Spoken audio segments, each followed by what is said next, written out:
6. 부부 사랑의 발전 과정.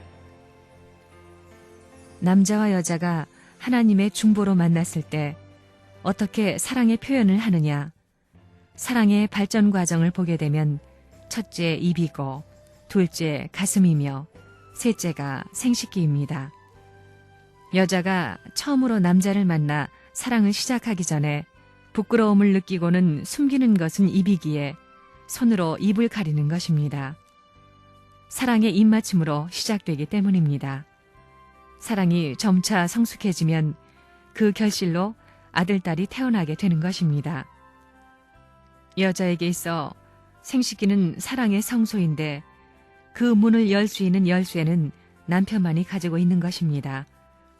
남편이 부인의 사랑의 성소를 열 수 있는 열쇠를 2개나 그 이상 가지고 있다면 그 남편은 사탄입니다.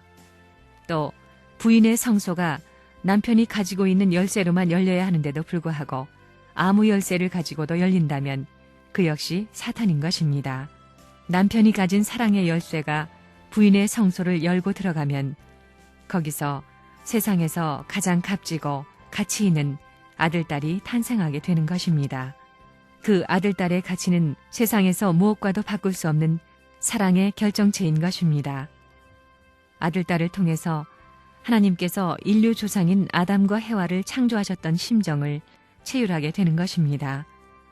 그래서 부모는 아들, 딸을 보면서 이리 보아도 내 사랑, 저리 보아도 내 사랑 하고 노래하며 기뻐하게 되는 것입니다. 사랑으로 태어난 아기가 무슨 짓을 해도 밉지 않고 마냥 좋은 것은 그 아기가 자기의 피와 살로 그리고 사랑으로 만들어진 분신체이기 때문입니다. 오줌을 싸고 똥을 누고 코를 흘려도 마냥 귀엽고 사랑스럽기만 한 것입니다. 그런 것들 속에 사랑이 녹아있기 때문입니다. 남편과 부인의 관계에서도 사랑이 강력한 힘으로 맺어졌다면 상대가 무슨 짓을 하거나 어떤 일을 해도 기쁘고 사랑스러워야 하는 것입니다. 남편 몸에서 나는 냄새가 싫다고 한다거나 부인이 하는 몸짓이 싫다고 생각하거나 느끼는 것은 둘 사이에 완전한 사랑이 이루어져 있지 않기 때문입니다.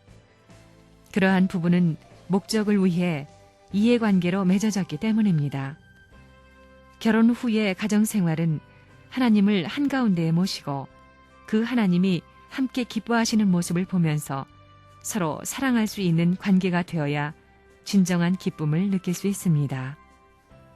남녀가 결혼하여 서로 사랑하는 일은 본래 부끄러워해야 할 일도 아닙니다.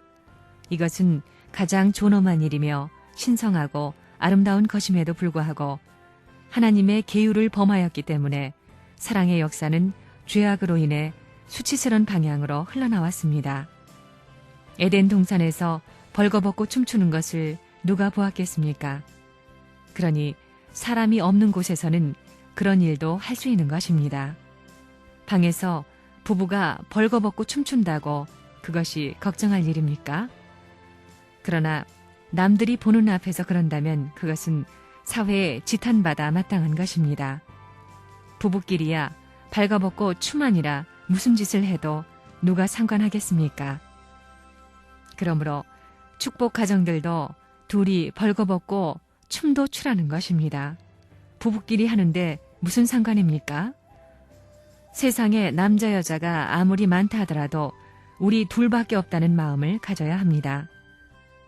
정성 들이는 그 여자밖에 없다는 생각 속에 정성 들이는 것이 원리입니다.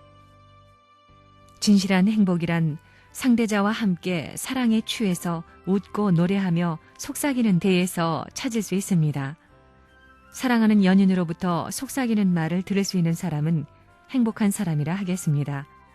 귓가에 대고 사랑을 속삭이는 것은 마치 꿈을 꾸는 것처럼 행복감을 느낄 수 있기 때문입니다.